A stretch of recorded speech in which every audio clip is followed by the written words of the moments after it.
First TV Afrique, l'essentiel de l'actualité africaine et internationale.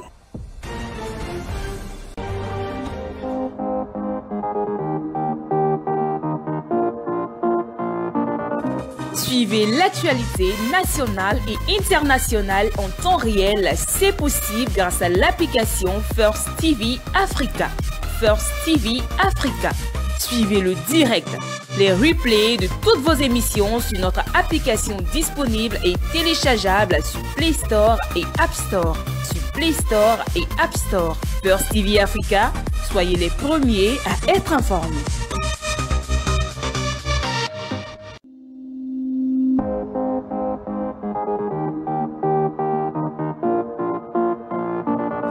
Suivez l'actualité nationale et internationale en temps réel. C'est possible grâce à l'application First TV Africa. First TV Africa.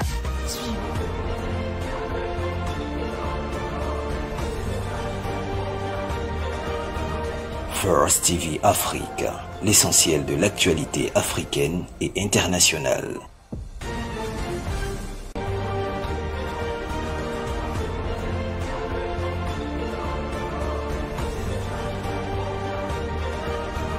First TV Afrique, l'essentiel de l'actualité africaine et internationale.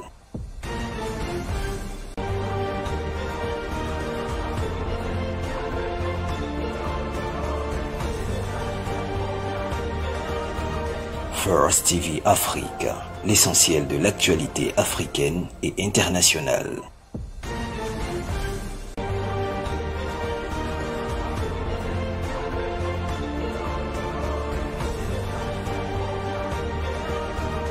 First TV Afrique.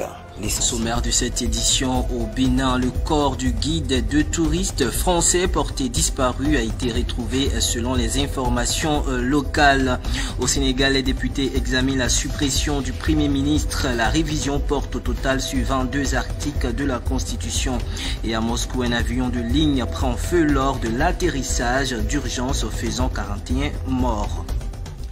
Merci de nous rejoindre sur First TV Africa. Soyez les bienvenus dans ce First News. Comme annoncé au sommaire, au Bénin, les deux touristes français disparus depuis mercredi ont peut-être déjà passé la frontière avec le Mali. Selon les informations recueillies, leur guide Fiacre Bédji a été retrouvé mort ce samedi. On en sait plus dans ce reportage. Voici Fiacre Bédji. C'est bien son corps qui a été retrouvé ce samedi au Burkina Faso. Sa disparition avait été signalée mercredi, tout comme celle des deux touristes français que ce guide professionnel accompagnait dans le parc national du Pendjari, de l'autre côté de la frontière au Bénin. Ils n'avaient pas rejoint leur hôtel où ils étaient attendus. Cette identification ainsi que leur véhicule retrouvé incendié semble donc confirmer la thèse de l'enlèvement. Car pour le moment, les Français, deux enseignants, n'ont pas été retrouvés. Selon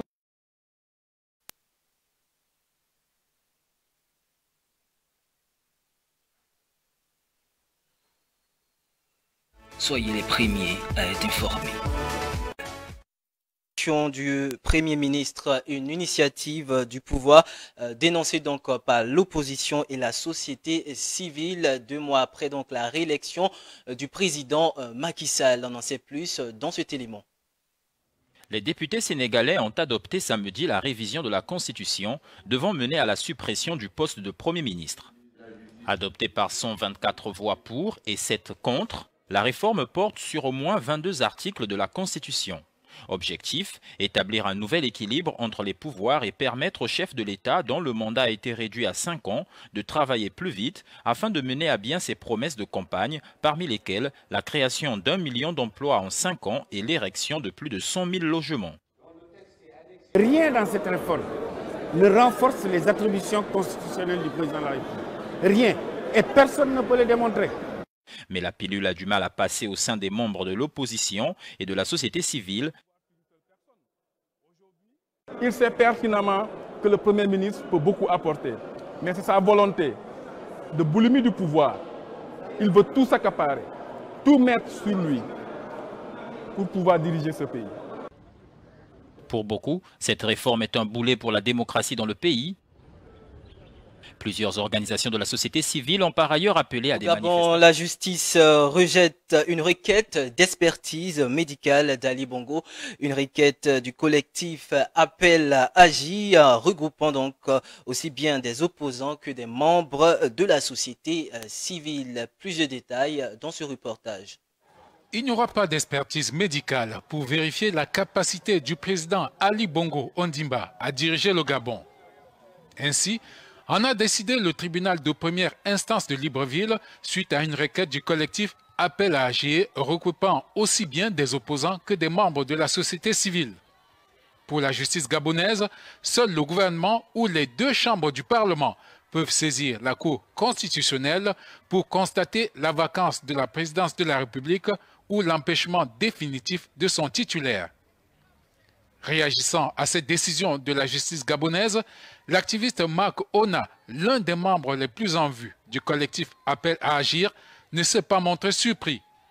Convaincu que le président Ali Bongo n'est plus à même de présider aux destinées du Gabon, il a déclaré, et je cite, « Nous savions très bien qu'en posant cet acte, la justice allait rendre cette décision, tout simplement parce que ceux qui rendent la justice au Gabon sont sous le diktat du pouvoir en place. » En octobre 2018, le président Ali Bongo Ondimba avait été victime d'un AVC en Arabie Saoudite.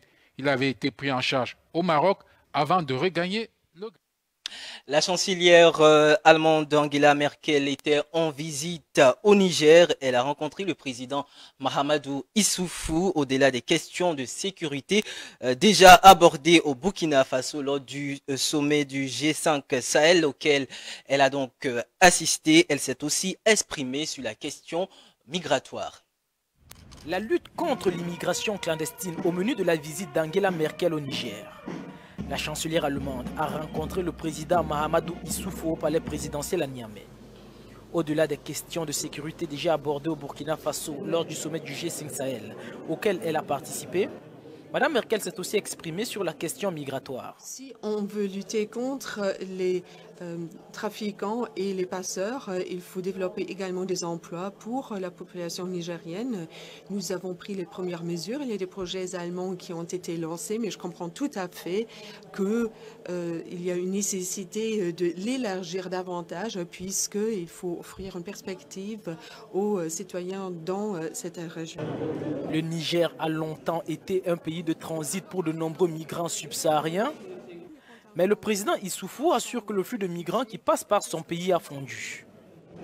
Aujourd'hui, je crois, je parle sous le contrôle du ministre de l'Intérieur auquel vous avez fait allusion tout à l'heure, on est autour de 5 000 aujourd'hui à 10 000 migrants par an. Donc on a divisé le flux de migrants par pratiquement 10 grâce à ces efforts qui ont été faits.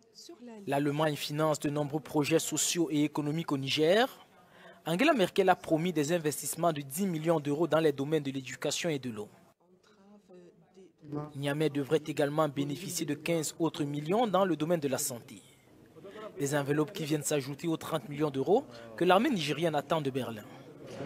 Saïd Bouteflika, frère et puissant conseiller du président algérien déchu Abdelaziz Bouteflika, ainsi que deux anciens hauts responsables du renseignement ont été placés en détention provisoire, a annoncé le parquet militaire de Blida, une ville au sud de l'Algérie. On en sait plus dans cet élément. La police algérienne a arrêté Saïd Bouteflika, le frère cadet de l'ancien président Abdelaziz Bouteflika, et deux anciens chefs des services secrets, les généraux Bachir Atman Targag et Mohamed Medjen. Saïd Bouteflika, qui a été l'un des principaux conseillers à la présidence pendant plus d'une décennie, a été le dirigeant de facto de l'Algérie après que son frère eut subi une attaque en 2013. Les protestations massives appelant à un changement radical du régime de Bouteflika ont poussé le président en difficulté à démissionner le 2 avril, mais les manifestants continuent d'exiger le limogeage de tout ce qui était lié à l'ancienne administration. Le chef d'état-major de l'armée Ahmed Gaed Salah a promis de débarrasser le pays des politiciens corrompus, des oligarques et des responsables militaires afin de rétablir la confiance parmi la population.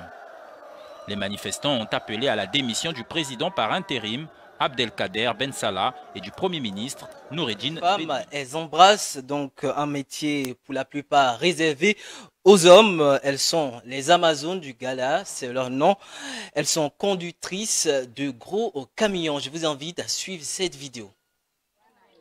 Petit à petit, elles se frayent un chemin parmi les conducteurs de camions du Ghana, ces espèces d'Amazones qui ont réussi à dépasser les préjugés ambiants pour s'imposer dans un milieu naguère réservé exclusivement aux hommes. Je me sens fière, dit-elle. Cela m'a beaucoup aidé, donc j'encourage d'autres femmes. Nous avons des entreprises, mais ici, il n'y a que des femmes. C'est la première fois, pas seulement au Ghana, mais dans le monde entier. J'encourage donc d'autres femmes à se joindre à la campagne visant à amener les femmes à conduire. Mieux que les hommes, elles font preuve d'un professionnalisme qui réconforte leur directrice générale qui ne regrette nullement d'avoir misé uniquement sur les femmes. Nous n'avons eu aucun incident majeur à ce jour, précise-t-elle. Je pense donc que les hommes les respectent beaucoup et qu'ils se rendent compte que les femmes sont des bonnes conductrices. Je pense que les conductrices sont plus prudentes. Elles sont vraiment prudentes. C'est peut-être une affaire de femmes, car nous pensons toujours aux enfants que nous avons à la maison et nous évitons de prendre certains risques. Au-delà de leur activité quotidienne, ces femmes conductrices de camions brisent des tabous et participent ainsi à l'autonomisation et à l'émancipation des femmes africaines. Le gouvernement français refuse de rapatrier leurs petits-enfants de 3 et 4 ans. Il attaque devant la Cour européenne des droits de l'homme. Le rapatriement donc des enfants de djihadistes est de nouveau au cœur des débats. Plus de détails dans cet élément. L'État français attaqué devant la Cour européenne des droits de l'homme. Des grands-parents ont déposé une requête car les autorités françaises refusent de rapatrier leurs petits-enfants de 3 et 4 ans et leurs mères djihadistes en France. Selon leurs avocats, Paris expose sciemment et délibérément ces Français à des traitements inhumains et dégradants, violant la Convention européenne des droits de l'homme. Ils réclament à la CEDH un traitement prioritaire. Les 2 enfants et leur mère ont tous 3 été blessés dans la bataille de Barouz, dernier réduit du groupe État islamique en Syrie.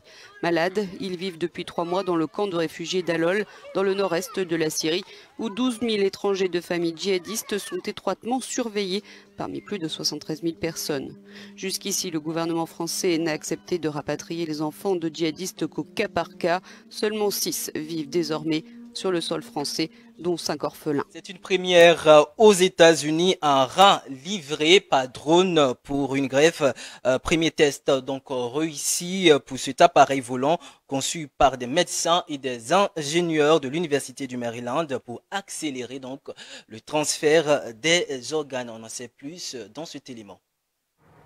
De la livraison des poches de sang dans les hôpitaux ruraux à celle des organes humains, les drones deviennent de plus en plus indispensables dans la gestion des urgences médicales.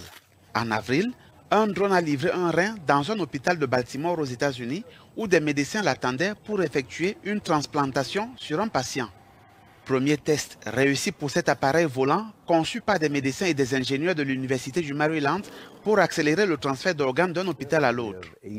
Nous avons 8 moteurs pour assurer la redondance en cas de défaillance. Il existe également un système de récupération par parachute. En cas de panne de l'avion, l'organe atterrira en sécurité. Ce drone est le premier dans son genre, spécialement conçu non seulement pour le transport, mais également pour protéger sa précieuse cargaison. Il a couvert une distance de 4,8 km pour son vol d'essai. Le docteur Joseph Kalea, chirurgien greffeur du Centre médical de l'Université du Maryland, a déclaré qu'il pouvait potentiellement sauver de nombreuses vies. Si vous me disiez que vous avez un rein disponible qui, je le sais, serait bénéfique pour mon patient, mais qu'il ne sera pas livré avant longtemps, nous dirons peut-être. C'est trop de risques. Mais à présent, grâce à cette innovation, il s'écoule juste un laps de temps sur le trajet entre l'hôpital de convalescence et l'hôpital d'implantation. Donc, on pourra accepter cet organe. Nous pensons que 2500 reins pourraient être ajoutés chaque année dans le circuit.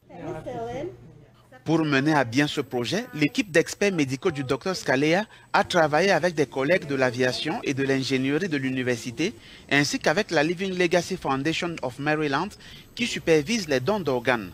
Il a effectué la greffe assisté de 2 autres chirurgiens.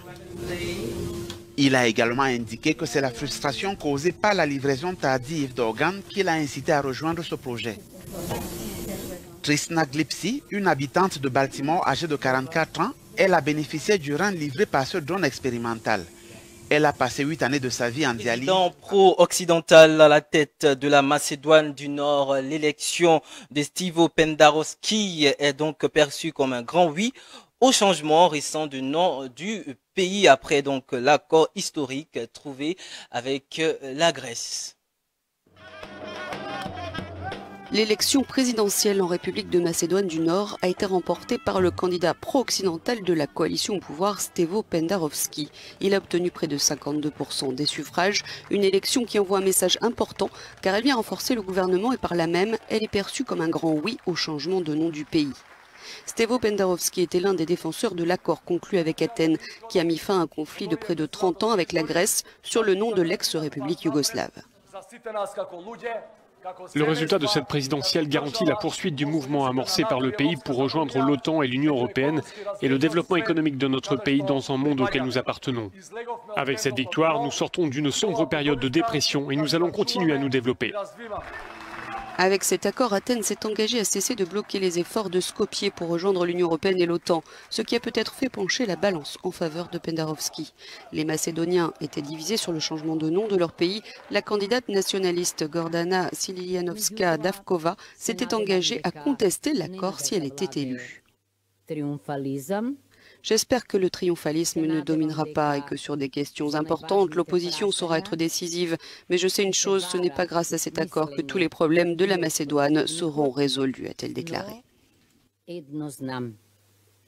La droite nationaliste estime en effet que l'identité de l'État balkanique a été sacrifiée. Le président sortant, Georges Ivanov, y était farouchement opposé. Le taux de participation à l'élection a atteint 46%. Il a permis de valider le résultat de cette présidentielle, mais il témoigne aussi du fait qu'une large proportion des électeurs a snobé le scrutin, déçu par la classe politique qui a échoué à redresser. Atterrissage d'urgence à Moscou, une quarantaine de personnes sont mortes. La foudre pourrait être donc en cause selon des témoins, passagers et membres de l'équipage du vol. On en sait plus dans cet élément. Un atterrissage d'urgence spectaculaire qui s'est soldé par la mort de 41 personnes. Cela s'est passé ce dimanche sur le tarmac de l'aéroport Sheremetyevo à Moscou. 37 personnes ont survécu, mais 2 sont hospitalisées dans un état grave. Le président russe Vladimir Poutine a présenté ses condoléances aux familles des victimes et une enquête a été ouverte. C'est quelques minutes après son décollage à destination de Mourmansk que l'appareil de la compagnie russe Aeroflot a fait demi-tour après avoir émis un signal de détresse pour des raisons encore inconnues. L'appareil tente alors un premier atterrissage, mais c'est un échec. Le second sera le bon, mais le train d'atterrissage frappe le sol, puis l'avion s'enflamme. Les réservoirs sont pleins, l'avion s'embrase très vite. L'aéroport est alors brièvement fermé, les autres avions redirigés. Il voulait qu'on se pose à Domodedovo, mais le capitaine nous a dit que c'était à cause des conditions météo.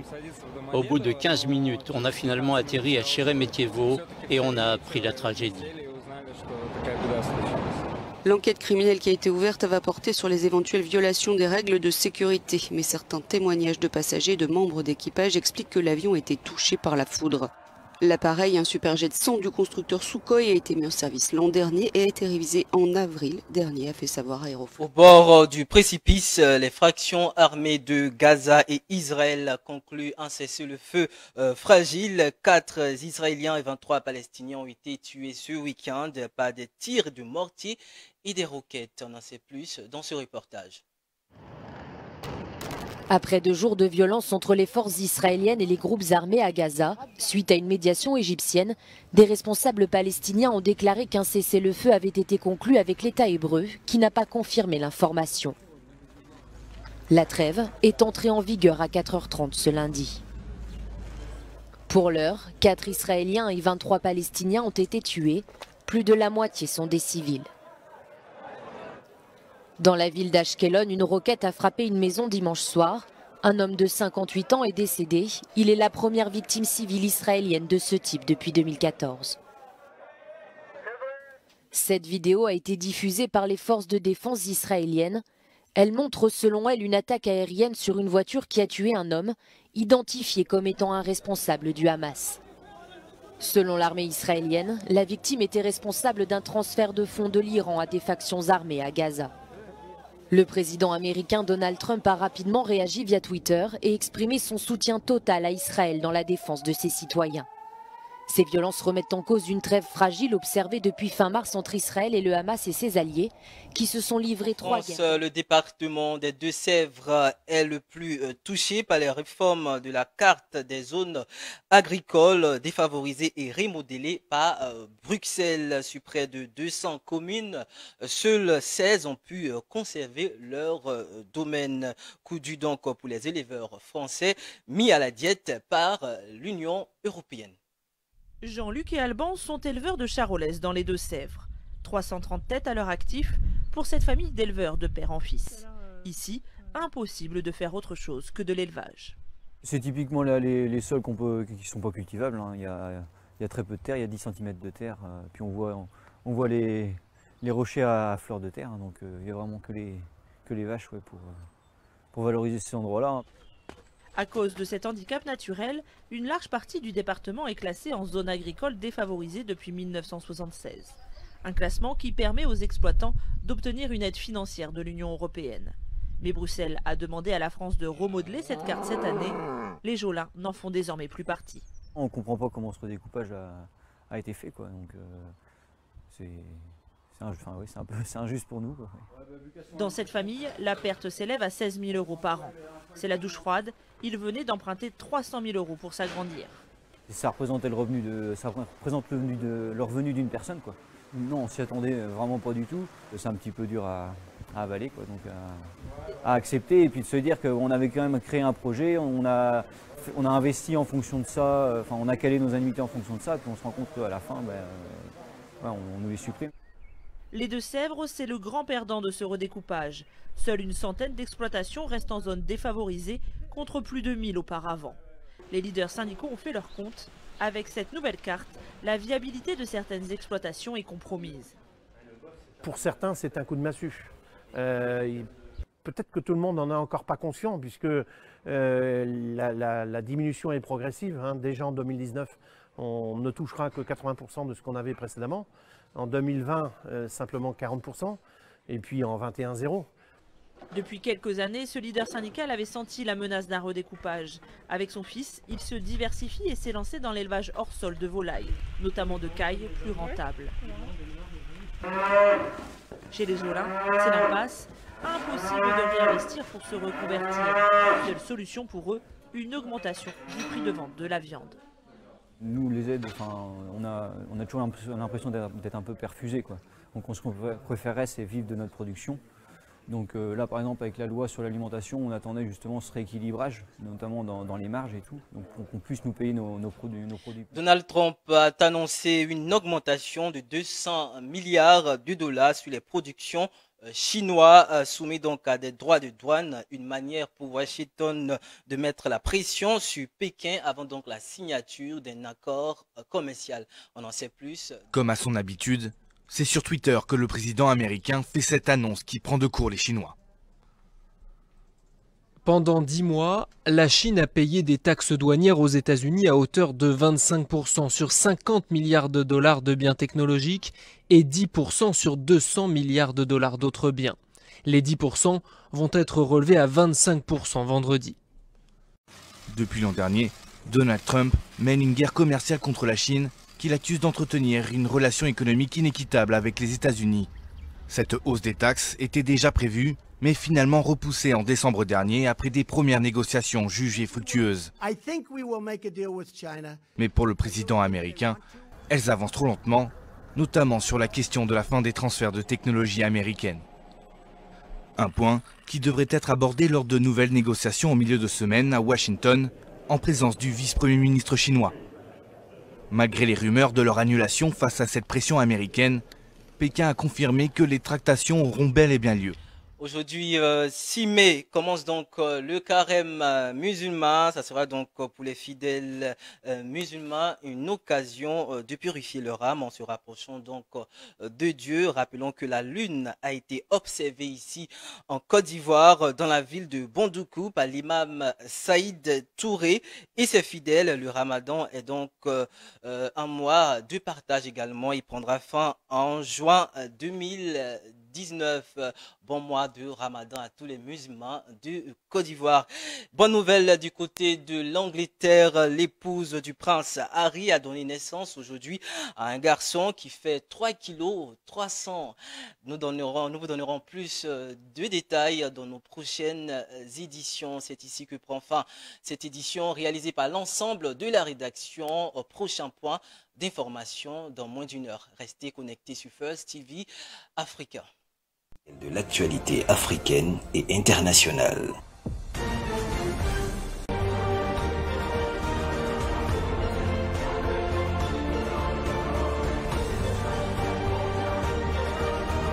First TV Africa, l'essentiel de l'actualité africaine et internationale.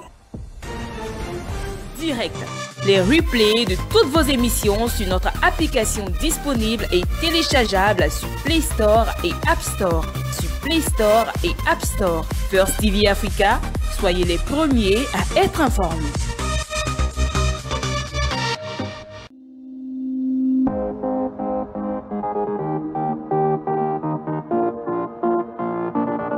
Suivez l'actualité nationale et internationale en temps réel. C'est possible grâce à l'application First TV Africa. First TV Africa. Suivez le direct, les replays de toutes vos émissions sur notre application disponible et téléchargeable sur Play Store et App Store.